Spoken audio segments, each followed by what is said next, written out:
No ha empezado, espera. Cuando usted quiera, señor. Está corriendo.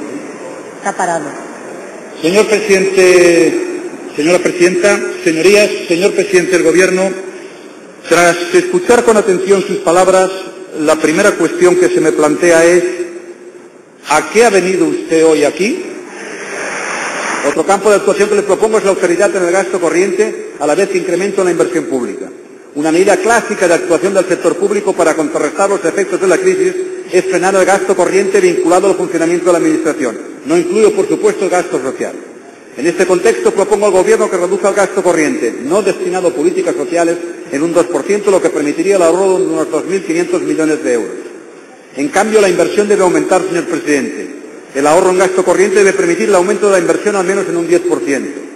Otro campo de actuación, utilizar la política fiscal y financiera en beneficio de la actividad productiva. ¿A qué espera, señor presidente, para utilizar los mecanismos de política fiscal que tenemos en beneficio de la mejora de nuestra competitividad, actividad económica y empleo? Le propongo reducir el impuesto sobre sociedades, 15% para las microempresas, 20% para las pymes, 25% como tipo general. Aumentar 5 puntos la deducción por reinversión en el impuesto sobre sociedades, del 12 al 17%. En momentos de crisis conviene priorizar la reinversión a la distribución de dividendos. Y las medidas que ha adoptado su Gobierno para afrontar la crisis económica son, salvadas algunas excepciones, no me importa reconocerlo, pero son pura miga de pan. Para distinguir entre ambos conceptos, entre el concepto de estructura y el de coyuntura, que estructura es lo que dura y lo demás es coyuntura. Pues bien, en los momentos de ajuste, a juicio de mi grupo parlamentario, ha de ponerse especial acento en la estructura. No digo que se deba ignorar los problemas estructurales, no digo que el Gobierno haya de lavarse las manos ante los problemas vinculados con la coyuntura. Lo que digo es que, sobre todo, se ha de gastar e invertir en la estructura, en lo que dura, en todo aquello que nos ayudará a mejorar las bases de nuestra economía, haciéndola más fuerte, más competitiva y menos vulnerable a las fluctuaciones retóricas. Por tanto, reformas estructurales que deben realizarse en el marco del diálogo social. Ya se sabe que en un contexto de crisis cualquier sector carga al muerto a otro sector. Los agentes sociales evidentemente no tienen los mismos intereses, pero el Gobierno debe enmarcar los golpes de timón, no solo para capear el temporal, sino para operar un cambio real del modelo productivo. 4 cosas, simplemente para acabar, señor presidente del Gobierno. Primero, protección social. La crisis no deben pagarla siempre los mismos, ni trabajadores ni clases populares.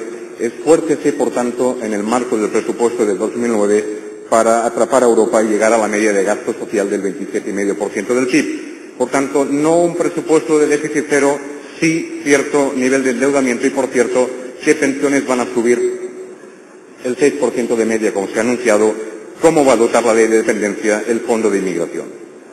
Segundo lugar, políticas de empleo dirigidas a la ocupabilidad y, por tanto, a mejorar la capacitación de los empleados. Y mejor formación. Hoy mismo se hacía pública un dato de la OCDE que señala que España está, una vez más, entre los PICs, los cerdos, en términos económicos, es decir, a la cola junto con Grecia y Portugal en cuanto a formación. Ustedes han dilapidado estos años, también otros gobiernos, los fondos de ocupación de la Unión Europea. El 50% de empleados en este país tienen estudios primarios. En tercer lugar, reformas también del mercado de trabajo. Ha dicho muy poca cosa, por no decir casi nada. Ya sabe que los empleadores reclaman flexibilidad. Nosotros reclamamos flexiseguridad, es decir, flexibilidad sí en la contratación, pero al mismo tiempo calidad y estabilidad en el empleo, y reclamamos también ayudas directas a las empresas, a la creación de pymes, y eso evidentemente afecta también a reformas fiscales en el marco del impuesto de sociedades para potenciar la investigación y el desarrollo. Cuarto, tenemos una economía enferma, pero enferma también porque somos el país europeo en el que circulan más billetes de 500 euros. En que algunos rusos blanquean dinero, en que la inspección de Hacienda actúa simplemente por barrios y en que casi un 23% del PIB es de economía sumergida y tenemos 8.900 millones de euros de fraude fiscal. También, más allá de lo que le manda la memoria económica de la Ley de Dependencia, y proponer más recursos de lo que les obliga simplemente la ley. Equidad significa no mantener las políticas sociales como usted nos dice, sino hacer un programa de pobreza cero que lo que haga es dejar de situarnos en la cola de Europa o incrementar, como lo dice la OCDE, las políticas de educación.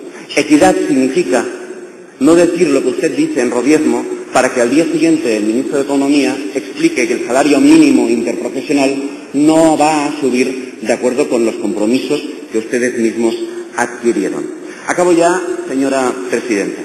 Miren, en propuestas de equidad simplemente tienen que mirar a sus vecinos. Usted hoy nos habla de bajar impuestos y en Francia se incrementan los impuestos de las plusvalías para programas de inserción. Equidad significa una política de empleo que ponga el acento en la necesidad de estabilidad, porque es la mejor garantía en contra de la destrucción del empleo que se está produciendo. Acabo ya, ahora sí que sí, señora presidenta.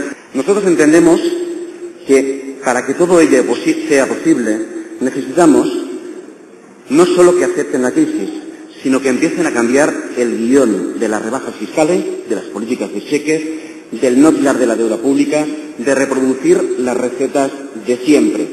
De lo contrario, no habrá margen de maniobra. O acabaremos pasando del ajuste fino que ustedes nos proponen al ajuste duro que nos propone el Partido Popular. A juicio del bloque nacionalista galego, para hacer frente a la crisis es mala receta la contracción del gasto público. Hay que hacer un esfuerzo en inversión social, en I+D+I y en infraestructuras productivas para que la política de gasto público tenga un efecto anticíclico de reactivación de la economía, contribuya a mejorar la economía productiva y distribuya de manera más justa el reparto de los costes de la crisis, evitando que los mismos recaigan sobre todo en los sectores sociales y en los territorios históricamente más desfavorecidos. Su gobierno, señor Rodríguez Zapatero, heredó una política económica aznar-rato, un modelo de política económica de desarrollo económico que basaba su crecimiento económico en el ladrillo, en los servicios y en el empleo de baja calidad, en el mileurismo, y que ese modelo de desarrollo económico usted no lo ha tocado en toda la legislatura. Se han peleado después de las elecciones el uno y el otro a ver si la derecha o la izquierda era lo mejor para hacer frente a la crisis, pero lo que ninguno de los dos ha dicho es que ese modelo económico estaba ya fracasado. Ya en la segunda legislatura de Aznar hubo que haberlo modificado y usted sencillamente ha seguido gobernando con ese modelo Aznar-rato que se puso en marcha, insisto, en la primera legislatura. La solución a esta situación no puede estar en comprometer las prestaciones por desempleo. Eso lo damos, por supuesto, presidente. La solución está en generar empleo y, por lo tanto, en comprometer inversión en un paquete de políticas sociales activas para la creación de empleo y de empleo de calidad, en torno, por ejemplo, a la ley de dependencia. Es un argumento que siempre he defendido y que, insisto, debe ser así, implicando, por supuesto, a las administraciones, pero también al sector privado, y no solo al empresarial, también al sector financiero. Esto es fundamental, acometer una circunstancia o una medida de estas características. Y todo ello, por descontado, debe tener reflejo claro, compromiso político